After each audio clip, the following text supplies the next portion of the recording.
అందరికీ నమస్కారం. ఆంధ్రప్రదేశ్లో కూటమి ప్రభుత్వం ఏర్పడి ఈ రోజుకి 100 రోజులు పూర్తయింది. అంటే జూన్ 12వ తేదీన చంద్రబాబు నాయుడు గారు ప్రమాణ స్వీకారం చేశారు. సెప్టెంబర్ 20 నాటికి 100 రోజులు పూర్తయింది. మనం ఈ 100 రోజుల ప్రోగ్రెస్ని పరిశీలిస్తే 100 రోజుల్లో 100 అభివృద్ధి సంక్షేమ కార్యక్రమాలను చేపట్టారు. అదే జగన్మోహన్ రెడ్డి గారు 100 రోజుల్లో అప్పుడు మనం పరిశీలిస్తే పూర్తిగా ఫెయిల్ మార్కులు. ఇక్కడ 100కు 100 మార్కులు వస్తే అక్కడ 30-35 వచ్చి ఉంటాయి. బాగుంటే ఇప్పుడు భరోసా అని రాష్ట్ర ప్రజలు భావిస్తుంటే ఆ రోజు జగన్ చూస్తే భయపడ్డారు. ఈరోజు అభివృద్ధి, ఆ రోజు వినాశనం, అన్ని వినాశనం ఎక్కడ పడితే. ఈరోజు జనం ఆనందంగా ఉన్నారు, ఆ రోజు భయంగా బతుకుతున్నారు. ఈరోజు ఒకే రాజధాని ఉంది మాకు అమరావతి అని అనుకుంటున్నారు. ఆ రోజు 3 ముక్కల ఆట జరిగేది. ఈరోజు అమ్మ పోలవరం పూర్తవుతుంది అన్న నమ్మకం కలిగింది, ఆ రోజు లేదు. ఈరోజు స్టీల్ ప్లాంట్, విశాఖ స్టీల్ ప్లాంట్ను ప్రభుత్వమే నిర్వహిస్తుంది అని చంద్రబాబు నాయుడు గారు చెప్పారు. ఆ రోజు లేదు, అది ఏమవుతుందో ఎవరికీ తెలియదు. ఇలా చెప్పుకుంటూ పోతే చాలా ఉన్నాయండి. అసలు అభివృద్ధి కార్యక్రమాలను మనం లేదా సంక్షేమ కార్యక్రమాలు కలిపి 100 చేశామంటే ఆలోచించండి ప్రజలు కూడా. మీరు అందరికీ తెలుసండి, చంద్రబాబు నాయుడు గారు ప్రమాణ స్వీకారం చేసిన రోజే 5 కీలక అంశాల మీద సంతకాలు పెట్టారు. పెన్షన్ని ఒకేసారి 1000 రూపాయలు పెంచి 3000 ఉన్నది 4000 ఇస్తున్నారు, 1వ తేదీ నుంచి ఇస్తున్నారు. 16,437 ఉపాధ్యాయ పోస్టులకి మెగా డిఎస్సిని ప్రకటించారు. ల్యాండ్ టైటిలింగ్ యాక్ట్ రద్దు చేశారు. ఆ రోజు ల్యాండ్ ఉంటుందో పోతుందో, మా భూములు ఎవరి సొంతమో అనుకుంటున్నారు.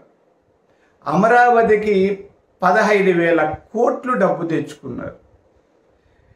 ఆరోగ్యశ్రీ ఆగిపోతుంది అనుకుంటుంటే ఆ జగన్మోహన్ రెడ్డి గారు పెట్టిన బకాయిల్లో సగం ఇప్పటికే కట్టేశారు. ఇంకా వరదలు, ఇలా చెప్పుకుంటే చాలా ఉన్నాయి. ఇంకా వరదలు వచ్చినప్పుడు చూడండి, 10 రోజులు అక్కడే విజయవాడలో ఉండి రాత్రి పగలు కష్టపడి, అంటే ఆయనతో పాటు మిగతా మంత్రులందరూ కూడా ఉన్నారు, అధికారులు ఉన్నారు, అందరూ సమిష్టి కృషి వల్ల 10 రోజుల్లో ఊపిరి పీల్చుకునేలా చేశారు. అక్కడ ఎవరైనా చనిపోయిన వాళ్ళకి, మృతుల కుటుంబాలకి 5 లక్షల చొప్పునిచ్చారు. ఈ వరదల్లో నీళ్లు డ్యామేజ్ అయితే ఇళ్ళకి మొదటి ఫ్లోర్కి అయితే 25,000, సెకండ్ ఫ్లోర్కి ఒక 10,000 ఇచ్చారు. హెక్టారు భూమికి అంటే పంట ఏదైనా నష్టమైతే 25,000. మోటార్ సైకిళ్ళు, ఇంట్లో ఏది రిపేర్ వచ్చినా వాటన్నింటికి కూడా ఇచ్చారు. ఎప్పుడూ లేనంతగా అభివృద్ధి చేస్తూ వచ్చారు. ఈ అభివృద్ధి కాముక ప్రభుత్వాన్ని చూసి దేశమంతా కూడా ఆశ్చర్యపోతాను. ఆ మాట పవన్ కళ్యాణ్ గారు కూడా అన్నారు. చంద్రబాబు గారు ఇలా చేస్తారని నేను కూడా ఊహించలేదు, రోజు నన్ను ఆశ్చర్యానికి గురి చేస్తున్నారని పవన్ కళ్యాణ్ గారు కూడా ప్రశంసించారు. ఆయన కూడా తన వంతుగా 5-6 కోట్లకు ఇచ్చారండి. ఇది వరదల్లో.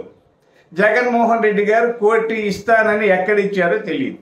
ఇంకా పురంధేశ్వరి గారు కూడా నేను ఇదే చెప్పారండి, జగన్మోహన్ రెడ్డి నువ్వు ఇందులో సగమో 25 వంతైనా అభివృద్ధి చేశావని. ఇప్పటికైనా ప్రజలు గుర్తించారు. ఇప్పుడు మంచి రైట్ ట్రాక్లో వెళ్తుంది. మనకు త్వరలో పోలవరం వస్తుంది, విశాఖ స్టీల్ ఎక్కడికి పోదు, అమరావతి వెలిగి చూపిస్తుంది, అభివృద్ధి పోదు. అంతెందుకండి, నాణ్యమైన మందుని క్వార్టర్ 99 రూపాయలకి ఇవ్వడానికి ప్రభుత్వం నిర్ణయించింది. ఇది మందు ప్రియులకంతా పండగ చేసుకునే రోజు. బీసీలకి 33% రిజర్వేషన్లని ఇవ్వాలని కేబినెట్ తీర్మానం చేసి కేంద్రానికి పంపింది. ఇలా చెప్పుకుంటూ పోతే అన్ని అభివృద్ధులు, సంక్షేమ పథకాలు 2 కళ్ళులాగా చంద్రబాబు నాయుడు గారు ఉమ్మడి పార్టీలు అంటే భారతీయ జనతా పార్టీ, జనసేన, అందులో పవన్ కళ్యాణ్ గారు, మిగతా బీజేపీ మంత్రులు అందరినీ కలుపుకుంటే ఇది ఒక అద్భుత పరిపాలన. కాబట్టి ప్రజలందరూ గుర్తించారు. జగన్మోహన్ రెడ్డి గారు కళ్ళు తెరవండి. రాజకీయాలంటే దోచుకోవడం, దాచుకోవడం, పీడించడం, వేధించడం కాదు. అభివృద్ధి చేయడం, ప్రజాస్వామ్యాన్ని బ్రతికించడం, చట్టబద్ధంగా చేయడం. చట్టబద్ధత అంటే గుర్తొచ్చింది. ఆ రోజులు అన్ని భయమే, ఏ కేసులు ఎప్పుడు పెడతారో, ఎవరు దోసుకుంటారు. ఇప్పుడు స్వేచ్ఛగా అర్ధరాత్రి కూడా హాయిగా తిరిగేంత స్వేచ్ఛ కనిపిస్తుంది. ఈ అద్భుత పాలన అందిస్తున్న చంద్రబాబు నాయుడు గారికి జేజేలు చెప్పుకుందాం.